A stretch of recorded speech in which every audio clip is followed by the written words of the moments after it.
Hello everyone, this is video 16.1. We're going to be looking at basic principles of probability. It's the first section in chapter 16. I'm going to warn you, it has a little bit of the stuff from previous chapters, so if you're a little rusty on fractions perhaps, before we get into this chapter, you may want to go back and look at some of that material. Not a ton, but enough that if you don't feel entirely comfortable with fractions, you may want to go back and look at some of it. So let's get started. So as usual, we got a lot of definitions before we begin. And so the first definition is we're going to talk about this idea of a sample space. The sample space, like it says here, is the set of all possible outcomes. And what that means is it's just simply listing out all the things that can happen. Now, in this section specifically, we're not going to look at things that are overly complex.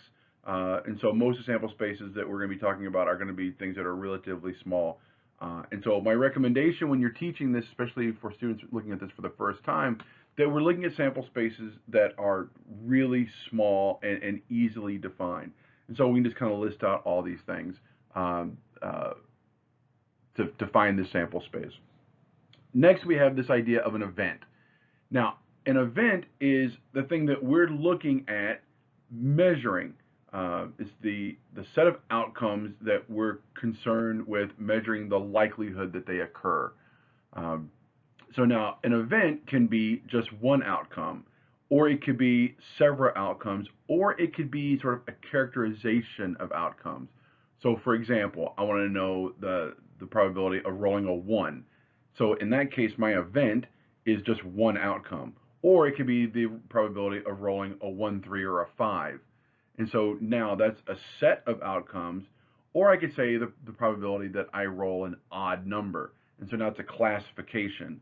So that event can be one thing, can be a couple of things, or could be a characterization of things.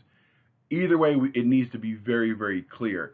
I can't say that my event is a number that I like. I don't know what that means.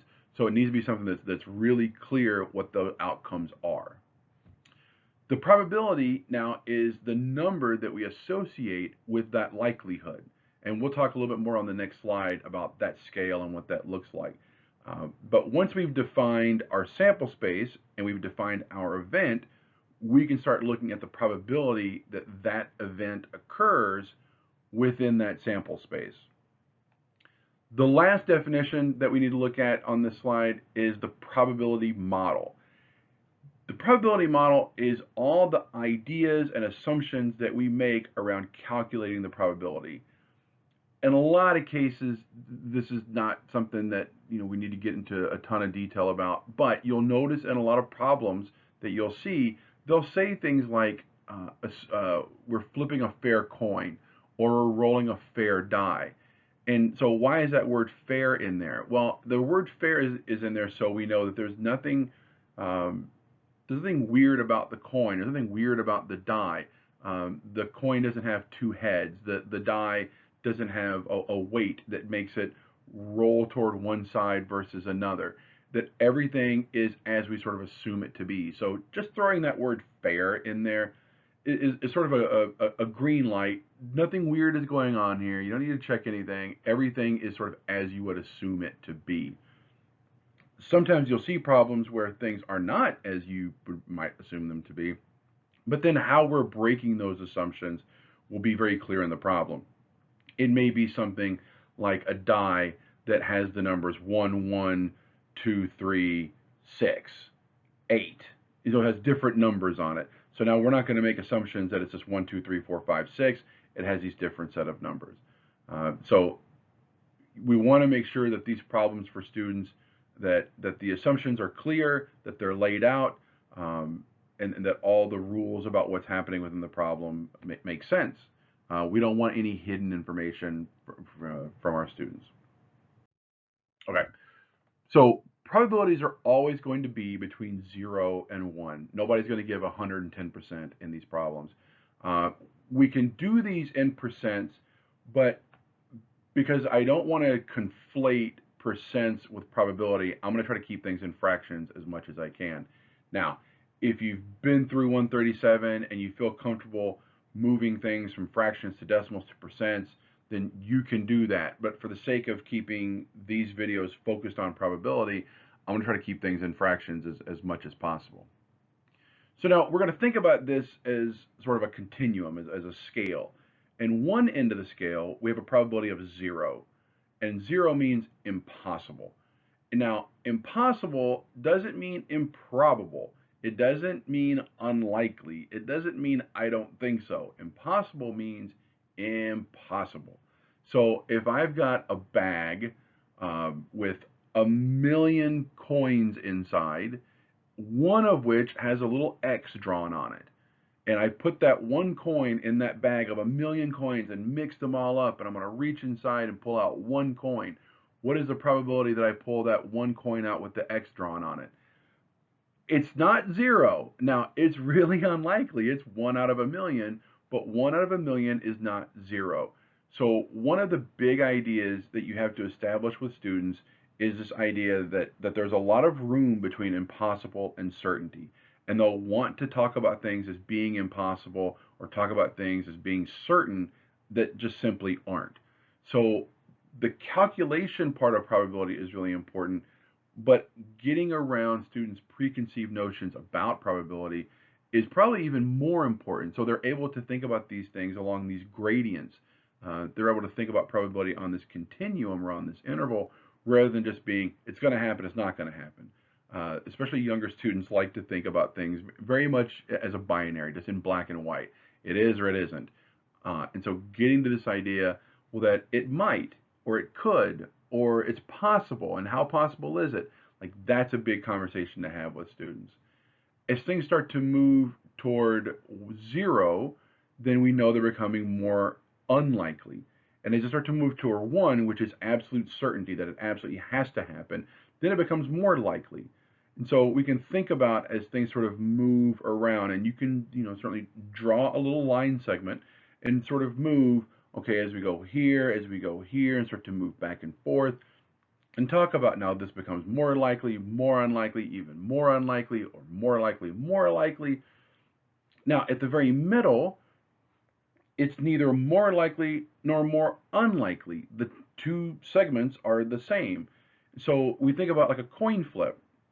On a fair coin, we talked about, so either heads or tails is equally likely to come up.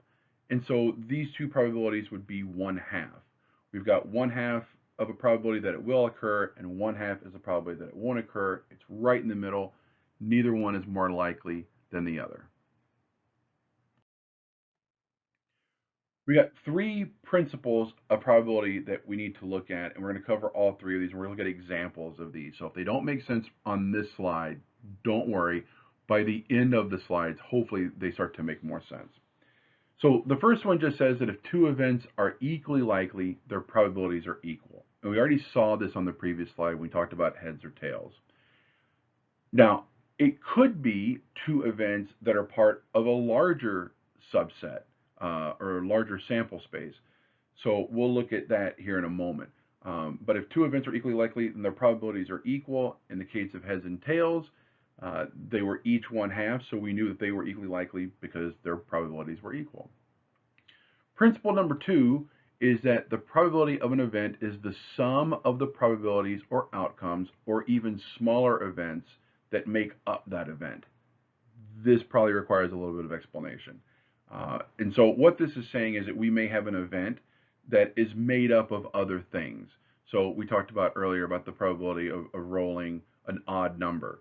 And so now that event we can break down into smaller outcomes, the outcome of a 1, the outcome of a 3, the outcome of a 5. And so in a lot of cases, it's going to be beneficial to us to take an event and break it into smaller things and look at the probabilities of those smaller things. And so this is what principle 2 says about probability. I can take events and break them into smaller parts, smaller outcomes. We have to be careful in how we do that, and we'll talk about some sort of pitfalls around that approach.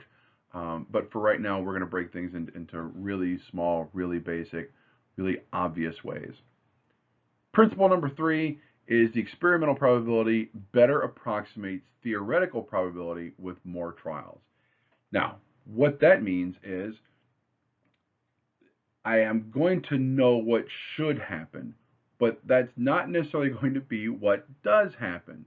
And so we're going to see that as we do things more and more and more times, we're going to start to get toward what the math tells us rather than what's actually occurring. And we'll look at an example of what this looks like. So again, if these three things don't make sense right now, they'll be illustrated over the next couple of slides. And like I said, by the end, it should make a little bit more sense. So we're going to start with a really basic, really foundational idea, and this is about what's called a uniform probability model. And in a uniform probability model, every possible outcome is equally likely. There's no one outcome that's more likely than any other. So think of a six-sided die. And what's shown here is what's called a net. And what that means is it's this die, this six-sided figure, and it's kind of exploded out so we can see all the sides. If you think about how you normally look at a die, normally you're going to see at most three sides at one time, and you can't see the other three sides. So by using this sort of picture now, a student can see all six sides at one time. And so we can see there's six sides. I can see what the different outcomes are. I can roll a 1, 2, 3, 4, 5, or 6. Each of those has an equal chance of coming up. There's not any one side that has a better chance than the other. Now, there's a connection between this likelihood and the area of those faces. The fact that all the squares are the same shape. We're not going to get too far into that right now. And when we get more into the geometry aspect, we can make this connection back and forth. So if you see that connection right now, cool. If you don't, that's cool too. But there is a connection between the area and the probability that we're going to leave as sort of implicit for right now. We can see now that there's six outcomes. Each outcome has a probability of 1/6. There's a 1/6 chance of each one of these numbers coming up. There's the one outcome, and then there's the six possible outcomes. And so this gives us our probability.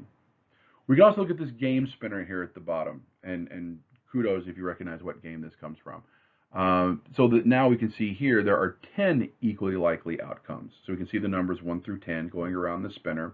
And we're going to assume that the spinner isn't weighted toward one side, or there's not anything that's going to make it tend toward one side or one area or one number more than the other. Again, we're going to assume that it's a fair spinner. There's 10 possible outcomes. We could say is the size of our sample space is 10. There's one outcome that we're concerned with, and so we know there's one outcome out of 10 possible outcomes. The one outcome over the size of the sample space 10, that gives us a probability of 1/10. So the probability of spinning a 2, 1 out of 10. Probability of spinning a 6, 1 out of 10. Probability of spinning a 9, 1 out of 10. Every single outcome has a probability of 1/10. So now let's start to construct a little bit more complex of an event. So I put a Monopoly board on here. If you're familiar with Monopoly, cool, and if not, it's okay. It's just a little bit of a context for the problem. So we are over here. We are right here on this little train right here.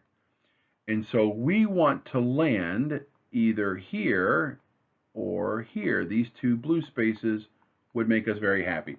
So this is where we want to land, and we can see that they are 2 and 4 spaces away. So I'm going to kind of bend the rules of Monopoly a little bit, and we're just going to roll one die. We're not going to do 2 dice yet because that makes the probability a little bit more complex.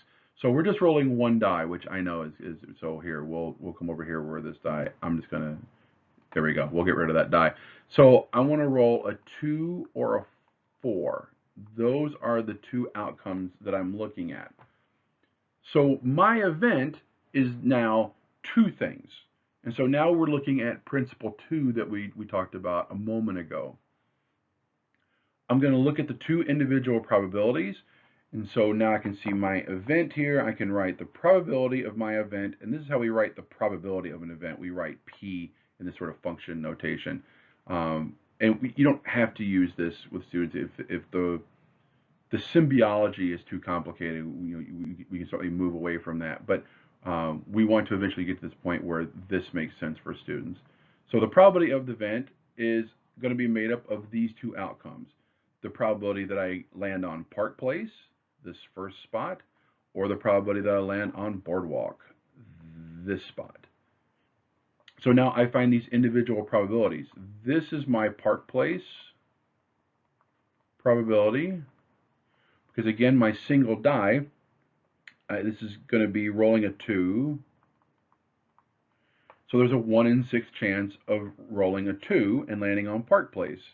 This is rolling a 4, and there's a 1 in 6 chance of rolling a 4 and landing on Park Place. So I've got 1/6, I've got 1/6, I add those together, and I get 2/6. Again, if you think that 1/6 plus 1/6 is 2/12, you may want to go back and review some of the fractions. And you can also see how this would be something where you would want to make sure students understood basic rules around fractions and fraction addition and a little bit of fraction multiplication later on before we get into this. So as a warm-up or opening activity, you want to make sure that you sort of reactivate that knowledge around fractions before we get into this talk about probability. But you can see how this probability of an event involves a little bit more than just the probability of a single outcome. Now, if I'm on that spot and I know that I'm going to need to roll a 2 or a 4, so I saw the probability was 1 out of 6, and I know that reduces to 1/3. So one time out of 3, I should land on one of those two spots. But if I roll a 3 and I land on the spot in between, that luxury tax spot, and I miss what I want, and the next time I roll another 3, and then the next time I roll a 5, well, if I roll it 3 times in a row and it doesn't happen, does that mean the probability is wrong? It doesn't mean the probability is wrong. What it means is that what we call our experimental probability, which is what has actually happened. And we'll look at this more in the next section. We start to look at larger ideas around probability. And this also goes back to chapter 15, where I start to collect this data. I start to collect what's happening. Then I notice that my theoretical probability, which was 1/3, isn't quite my experimental probability, which is what has happened, which is 0 out of 3, or 0/3. But what's going to happen is over a large number of trials, if I keep playing hundreds and hundreds and thousands of games of Monopoly, I'm eventually going to start seeing that when I land on that train spot, 1/3 of the time I do land on Park Place or Boardwalk, probably when my opponents already have hotels and houses on it. That's neither here nor there. I'm not going to see what actually happens start to mirror what should happen until it's occurred a whole bunch of times. Now, you probably shouldn't share this idea with elementary age students, but those of you who have visited a casino have seen this little wheel here, or this display next to a roulette wheel. And what this does is it shows the numbers that have come up on that roulette wheel over the previous spins. And so we can see here there was a red 27, and then before that there was a black 29, a black 17, a black 24, a black 33, a black 22, a black 29, a black 20, a black 31, and a black 4. Now, if you don't understand anything about roulette, that's fine, but you can sort of recognize there's a whole lot of those numbers on the left, those black numbers coming up before that red 27 came up. One of the big things that you want to try to work with students to understand is this idea about something being due to happen. If I flip a coin 1,000 times and it comes up heads 1,000 times, what is the probability that the next flip is heads? And a lot of students will think, well, it's going to be really likely because it has momentum, that it's a hot roll or whatever. that the heads is somehow more likely, or they'll think that the heads is very unlikely because tails is due to happen. It hasn't happened in so long, it has to start happening. The coin has no memory. The coin doesn't know what it's doing. It's really unlikely to get a million heads in a row, but if you did, the probability of the next heads would still be one half. It'd still be 50%. So this idea of things being independent, that one roll or one flip of a coin or one spin of a roulette wheel has no impact on the next flip or roll or spin, is a really counterintuitive idea for a lot of students. So think about ways to work against this fallacy, this incorrect way of thinking around probability. All right. So for your checkpoint problem, go back and look at that 10-space spinner, or open up your copy of the Game of Life if you have one, and look at that spinner. So what is the probability of spinning an even number, or a number less than 4, or a number less than or equal to 4? And think about how those two things are different, less than 4 and less than or equal to 4. And then as a little bit of a challenge, what's the probability of spinning a prime number? So think about those. If you have any questions about any of those problems, make sure you bring them to class. As always, we'll get them answered. Thanks.